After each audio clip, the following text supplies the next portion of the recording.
আমি আপনাদের পরিষ্কার বলছি, কালকে বেলা 1:10 থেকে আমাদের বুকিং করা আছে। ন্যাচারালি সব অ্যারেঞ্জমেন্ট করতে হবে। 1টা থেকে সবাইকে বলবো আসতে।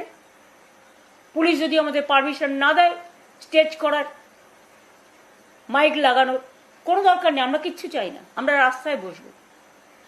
রাস্তায় বসার লোক আমরা। ধর্নাটা হবে।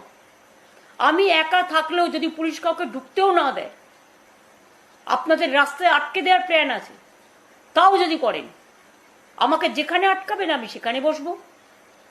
সেটাই আমার ধর্নার স্থল হয়ে উঠবে। আর আপনারা যদি গ্রেপ্তার করেন করুন। আমার তো প্রায় 10,000 ছেলে মেয়ে গ্রেপ্তার হয়ে আছে শুনেছি আমি। আরও থ্রেট আছে সবার। সেই জন্য ভয় দেখিয়ে তৃণমূল ভাঙছে পুলিশ। পুলিশের এটা কাজ একটা দল ভাঙা? না পুলিশের কাজ মানুষকে আইনে শাসন দেয়া?